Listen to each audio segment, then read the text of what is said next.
तो वो आपकी वीडियोस को वॉच करेंगे, ऑटोमेटिकली बूस्ट होगा, चैनल वार्म अप होगा, मज़ा आएगा जब आपको अर्निंग होगी। बात आप लोगों से यूट्यूब क्रिएटर से करने लगा हूँ, जो कि अपने होशो हवास में करने लगा हूँ। अपनी वीडियो को आपने खुद वॉच करना है। मेरे लिए ये चीज़ कहना बहुत शॉकिंग है कि आप अपनी वीडियोस को यहाँ पर खुद वॉच करेंगे।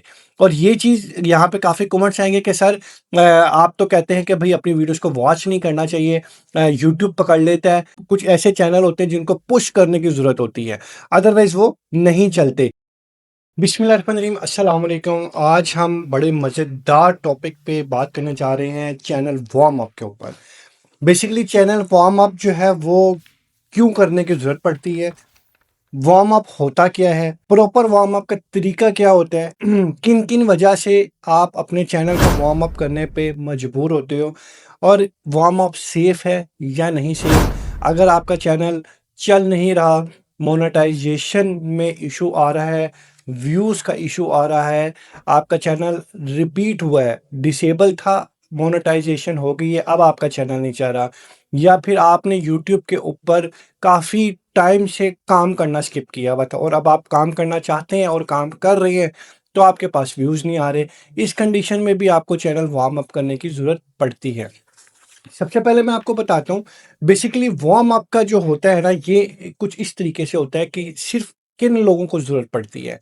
हमेशा ये चीज़ याद रखिएगा, मैंने सारी चीज़ें लिखी हुई हैं ताकि कोई भी चीज़ जो है ना वो इधर-उधर ना हो। ये वार्म अप के ऊपर कंप्लीट डिटेल वीडियो होगी इंशाल्लाह, और मैं आपको इसका सॉल्यूशन भी बताऊँगा। बेसिकली वार्म अप जो होता है ये हमें क्यों करने की ज़रूरत पड़ती है, पहले तो आप ये सुन लें। सबसे पहले क्या होता है कि जो नया चैनल है, यानी कि आपने नया चैनल बनाया, तो आपको वार्म अप करने की ज़रूरत पड़ेगी। आपका चैनल किसी भी वजह से पहले मोनेटाइजेशन ख़त्म हो गई थी और अब चैनल मोनेटाइज हो गया है, तो अब भी आपको चैनल के ऊपर वार्म अप करने की ज़रूरत पड़नी है। उसके बाद आपका चैनल रिपीट हुआ है, यानी कि किसी न किसी वजह से, कोई कम्युनिटी गाइडलाइन की वजह से रिजेक्ट हो गया था चैनल, और अब आपका चैनल अपील करके वापस आ गया है, तो अभी भी आपको चैनल को वार्म अप करने की ज़रूरत पड़नी है। लॉन्ग टाइम से आपने अपने चैनल को चलाया नहीं है, तो क्या होता है कि आपका चैनल जो होता है वो डेड हो जाता है। इसकी एग्जांपल मैं इस तरीके से काफ़ी लोगों को देता हूँ कि जब आप रेगुलर रहते हो, तो आप, जैसे हम जब छोटे होते थे, तो जो बच्चा अच्छा होता था, वो डेस्क के आगे बैठता था, फ्रंट लाइन पे, फ्रंट डेस्क के ऊपर, और टीचर को उसका नाम भी ज़हन में होता था। टीचर को पता भी होता था कि ये कौन है, कहाँ से आता है, सब चीज़ें उसकी डिटेल उसकी फिंगर टिप्स पे होती थी, इवन के नाम ज़रूर उसको पता होता था। एक स्टूडेंट होता था जो बहुत पीछे बैठता था आखिरी डेस्क में, क्योंकि उसको काम नहीं आता था, पढ़ाई में अच्छा नहीं होता था, तो वो पीछे बैठता था, तो टीचर को उसका नाम भी नहीं पता होता था। सेम इसी तरीके से अगर आप रेगुलर रहते हो, अच्छा काम करते हो, तो यूट्यूब के लिए आप गोल्ड हो। यूट्यूब के लिए आप, ये जो आप क्रिएटर है ना, बेसिकली यूट्यूब के लिए गोल्ड होते हैं, गोल्ड माने जाते हैं जो रेगुलर रहते हैं यूट्यूब के साथ, जो कंसिस्टेंसी के ऊपर काम कर रहे होते हैं। यहाँ पर अनफॉर्चुनेटली हम लोग ये काम नहीं करते, हम लोग शॉर्टकट मेथड को अपनाते हैं, जिसकी वजह से हम पीछे रह जाते हैं। लेकिन कुछ पॉलिसी की वजह से भी आपके चैनल पे इशू आया और अब आपने चैनल को एक्टिव कर लिया, तो डेफिनेटली आपको दोबारा से वार्म अप की ज़रूरत पड़नी है। ये तो कुछ वो बातें थी जो कि आपको मैंने समझानी थी कि वार्म अप कब और किन केसेस में ज़रूरी होता है। अब हम ये समझते हैं कि चैनल को वार्म अप का आपको समझ आ गया, अब आपको करना क्या होता है। आपको बेसिकली जब आप चैनल के बारे में सोचते हो, चैनल को वार्म अप के बारे में सोचते हो, सबसे पहली चीज़ ये जो आपको रिक्वायरमेंट होती है ना, वो होती है कि आप ज़्यादा से ज़्यादा यूट्यूब के ऊपर वीडियोज़ को अपलोड करो। पहली चीज़ तो यह है अपलोडिंग करना ज़्यादा से ज़्यादा। दूसरी चीज़ है रेगुलर रहना। कंसिस्टेंसी जो होता है बेसिकली रेगुलर रहने का ही नाम होता है। जैसे कि मैंने कहा, गोल्ड हो आप, अगर आप रेगुलर हो तो। थर्ड नंबर पे ये चीज़ आती है कि अगर आप रेगुलर रहते हो और सेम टॉपिक पर काम करते हो, अपनी नीश से रेलेवेंट काम करते हो, डिफरेंट टॉपिक्स नहीं होते आपके चैनल पर, तो यूट्यूब का जो एल्गोरिथम सिस्टम होता है बेसिकली वो इस चीज़ को लुक आफ्टर कर रहा होता है कि यार सेम कैटेगरी के ऊपर ये बंदा काम कर रहा है। अब यहाँ पे इसकी एग्जांपल मैं आपको यहाँ पे ये दूंगा। हम जब चैनल का ऑडिट करने जाते हैं ना, हम एक अलग से सर्विस देते हैं जिसको हम कहते हैं चैनल ऑडिट। जब हम चैनल की ऑडिट करने जाते हैं तो पता लगता है कि चैनल एक है, लेकिन दसियों कैटेगरी उसके अंदर मिक्स की हुई है, दसियों टॉपिक उसके अंदर मिक्स किए हुए हैं। तो दिस इज नॉट गुड कि आप एक दुकान के अंदर मल्टीपल चीजें रख के बैठे हुए हैं। यानी कि एक तो हो ना आपका स्टोर हो, तो फिर तो समझ आती है, एक बंदे को सिग्नल जाता है कि हाँ भाई इस स्टोर में खाने पीने की तमाम अशिया मिलेंगी।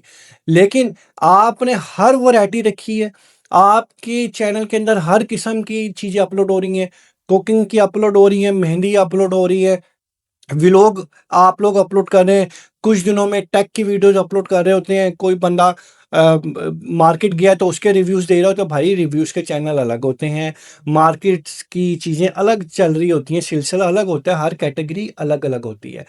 तो कंसिस्टेंसी का मतलब तो ठीक है आप रेगुलर हो, लेकिन जो यूट्यूब का एल्गोरिथम सिस्टम है, आपको ये चीज़ समझने की ज़रूरत पड़नी है कि भाई आपने क्या करना है, आपने एक नीश से रेलिवेंट काम करना है। आपको इतनी कोई इमरजेंसी है ना कि भाई मैंने तो मल्टीपल काम करना ही करना है, तो जनाबे आला गुज़ारिश ये है कि आप अलग से चैनल बना लें एक।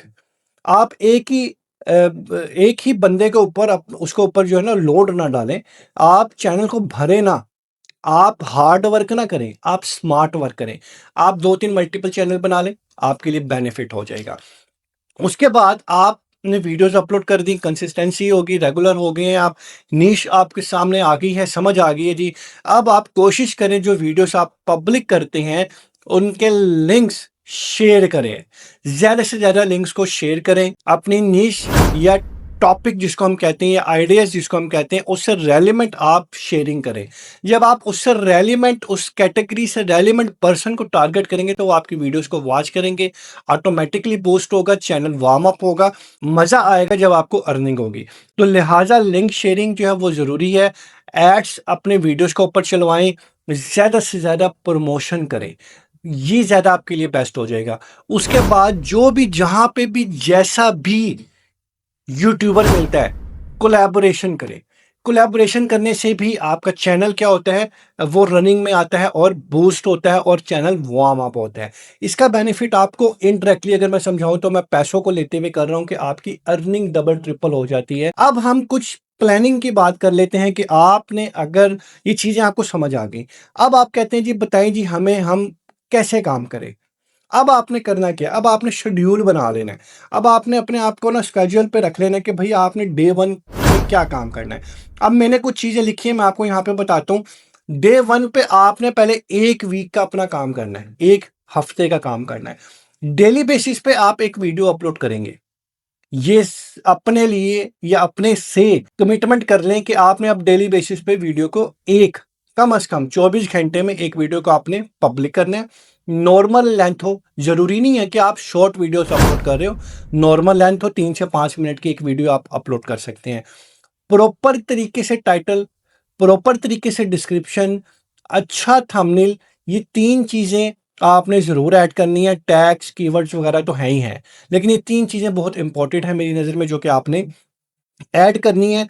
उसके बाद मैं एक बात आप लोगों से यूट्यूब क्रिएटर से करने लगा हूँ, जो कि अपने होशो-हवास में करने लगा हूँ। अपनी वीडियो को आपने खुद वॉच करना है। मेरे लिए ये चीज़ कहना बहुत शॉकिंग है कि आप अपनी वीडियोज़ को यहाँ पर खुद वॉच करेंगे। और ये चीज़ यहाँ पे काफ़ी कमेंट्स आएँगे कि सर आप तो कहते हैं कि भई अपनी वीडियोज़ को वॉच नहीं करना चाहिए, यूट्यूब पकड़ लेता है। तो यस, यूट्यूब पकड़ लेता है। मैं आपको आगे उसकी डिटेल भी बताता हूँ। तो यहाँ पे आपने अपनी वीडियो को खुद वॉच कर लेना है। उसके बाद 2 से 3 आपने जेन्युइन कमेंट्स करने हैं, अपने किसी भाई-बहन के आईडी से कर सकते हैं आप। उसके बाद आपने अपनी ही वीडियो को लाइक करना है। ये आपने 1 हफ्ते का रेगुलर आपने ये काम करना है। अब आप आ जाएँ दूसरे हफ्ते पे। सेकंड वीक आपने क्या करना है, आपने 24 घंटे में 2 वीडियो अपलोड करनी है। पहले 1 हफ्ते में 1-1 वीडियो, अब आपने 24 घंटे में 2 वीडियो अपलोड करनी है। और यहाँ पर 2 वीडियो अपलोड करने का मतलब है कि एक आपने डे में कर दी और एक आपने इवनिंग में कर दी। उसके बाद आपने अपनी ही वीडियो के ऊपर आपने कम्युनिटी पोस्ट करनी है, अगर तो आपको मिली हुई है यूट्यूब की तरफ से। तो कम्युनिटी पोस्ट आपने करनी है। ये मैं बात कर रहा हूँ दूसरे हफ्ते की प्लानिंग के। हमने 3-4 हफ्ते यहाँ पे प्लानिंग ऐसी ही करनी है। तो 2 हफ्तों की प्लानिंग होगी आपकी, और थोड़ी बहुत ही अगेन शेयरिंग करनी है किस पे? फेसबुक पे, व्हाट्सएप पे, जैसे कि मैंने आपको बताया अभी, अपनी कैटेगरी से रिलेवेंट, अपनी कैटेगरी को स्किप नहीं करना। बस ये चीज़ आपने माइंड में रखना। एग्ज़ाम्पल के तौर पे आपके पास 100 ग्रुप ऐड्स हैं, 100 व्हाट्सएप के ग्रुप और आप शेयर करते रहते हो, तो आपका जो शेयरिंग स्कोर है ना, बेसिकली एक चीज़ होती है, वो आपको अलग से मैं इंशाल्लाह किसी और लेक्चर में बताऊँगा। एक शेयरिंग का स्कोर होता है बेसिकली, वो 20 से ऊपर नहीं होना चाहिए आपका। तो आपने शेयरिंग करनी है एफबी पे, व्हाट्सएप पे, कुछ ना कुछ आप थोड़ा बहुत शेयरिंग करेंगे। अब आप आ जाइए वीक 3 के अंदर। उसके बाद आपने वीक 3 के अंदर अगेन वही चीज़ करनी है, आपने रेगुलर शेड्यूल फॉलो करना है। और अब आपने क्या करना है, पहले आप लॉन्ग वीडियोस डाल रहे थे 3 से 5, अब आपने आपने शॉर्ट वीडियोस को भी इंक्लूड कर लेना है। लॉन्ग वीडियोस के साथ अब आपने शॉर्ट वीडियोस को भी इंक्लूड करना है। उसके बाद थोड़ी बहुत ही प्रमोशन और वीडियोस को, जैसे मैंने आपको बताया है कि आपने फेसबुक पे, इंस्टा पे या इधर उधर आप शेयरिंग कर सकते हो। उसके बाद मैं आपको यहाँ पे ये भी बता दूं कि जैसे मैंने आपको बताया है कि कुछ ऐसे चैनल होते हैं जिनको पुश करने की ज़रूरत होती है, अदरवाइज़ वो नहीं चलते। हाँ, यहाँ पे एक चीज़ मैं वार्निंग देता हूँ, इम्पोर्टेंट वार्निंग जिसको हम कहते हैं, वो मैं आपको ज़रूर देना चाहूँगा। फेक व्यू या फिर वॉच टाइम से वार्म अप नहीं होता। अगर आप किसी से फेक व्यूज़ लगवा देते हैं तो वार्म अप नहीं होना। कुछ ऐसे मेंबर्स होते हैं जो सब फॉर सब कर रहे होते हैं, वो नहीं करना। क्या आपने मुझे सब्सक्राइब किया, मैंने आपको कर दिया, तो ऐसे गलती नहीं करनी। ये चीज़ें यूट्यूब की पॉलिसी के खिलाफ हैं। ये चीज़ें आपने माइंड में रखनी है। शॉर्टकट से मोनेटाइजेशन का तरीका भी नहीं अपनाना। तो ये हो गया। अच्छा, अब मैं आपको आता हूँ उस बात के ऊपर जिसको मैंने कहा था कि आप अपनी वीडियो को खुद वॉच करेंगे। अच्छा, अब इसमें क्या है, मैं आपको ये मैंने चीज़ें इसलिए लिख ली ताकि मेरे माइंड से ना निकल जाए। अपनी वीडियो को देखना कब गलत होता है, ये नहीं होता बेसिकली। मैं आपको उसकी तरीक़ेकार बताता हूँ। अगर आप अपनी वीडियो को बार-बार देख रहे होते हो ना, ये चीज़ गलत है। बार-बार रिपीट कर रहे हो, ये चीज़ गलत है। और सबसे बड़ी बात, सेम डिवाइस से, सेम मोबाइल से, सेम मॉडेम से, तो ऐसे नहीं करना, ठीक है? अपनी ही वीडियो को खुद से बार-बार नहीं देखना, सेम डिवाइस से, सेम आईपी से, सेम मॉडेम से, और इस तरह की हरकतें नहीं करनी। और पूरी-पूरी वीडियो को रिपीट अक्सर लोग कर रहे होते हैं कि भाई एक दफ़ा वीडियोज़ को देखा अपने भाई या किसी बहन के मोबाइल से, वॉच टाइम पूरा दे दिया उसको, उसके बाद फिर रिपीट कर दिया, फिर रिपीट कर दिया। उस केस में आपको लगता है कि व्यूज़ बढ़ रहे हैं, व्यूज़ बढ़ रहे हैं, लेकिन 48 घंटे बाद आपके वही व्यूज़ खत्म हो जाते हैं, क्योंकि यूट्यूब को पता है। तो इसलिए ये चीज़ आपने नहीं करनी। यस, यूट्यूब पकड़ लेता है और व्यूज़ भी रिमूव हो जाते हैं। किस वजह से? जब आप सेम डिवाइस, और ये जो मैंने अभी स्टोरी बताई ना, इस वजह से। ये गलती आपने नहीं करनी। यस, आप एक दफ़ा देख लिया आपने, ठीक हो गया, लेकिन किस सूरत में देखना है, मैं अब आपको वो बताता हूँ। आपने क्या करना है, मैं आपको अपनी भी बात बताता हूँ। बेसिकली जब हम नए-नए यूट्यूब पे आए, तो हम अपनी वीडियो को देखते नहीं थे। उस टाइम इतना नहीं था, तो नॉलेज नहीं था, आप कह लें कि हमने अपलोड कर दी और कहानी खत्म। अच्छा, जब वीडियो अपलोड हो गई, अपलोड होने के बाद मेरी वीडियोस पे कमेंट्स आ रहे हैं, सर आपकी तो आवाज़ ही खराब है, सर आप माइक तो इस्तेमाल कर लेते, सर आपकी आवाज़ नहीं आ रही। ऐसी-ऐसी भी चीज़ें हुई हैं, ऐसे-ऐसे ब्लंडर्स बाय मिस्टेक हो जाते हैं, जो आपको पता ही नहीं होता और वीडियो पब्लिक हो जाती है। ठीक है? आपने बीच में कोई बात कर दी, फ़ोन आ गया, वही बात अपलोड हो गई, तो गलती हो गई ना। तो अब आपने क्या करना है, आपने वीडियो को अपलोड कर दिया और नेचुरली एक दफ़ा आपने देख लिया, और वीडियो को आपने रिपीट करके नहीं देखना। बस आपने ये चीज़ माइंड में रखना, रिपीट नहीं करना। और अक्सर होता है लोग बैकग्राउंड में चला देते हैं, वीडियो को बैकग्राउंड में चलते रहते हैं, नहीं, ये भी नहीं करना, यूट्यूब को पता है सारा।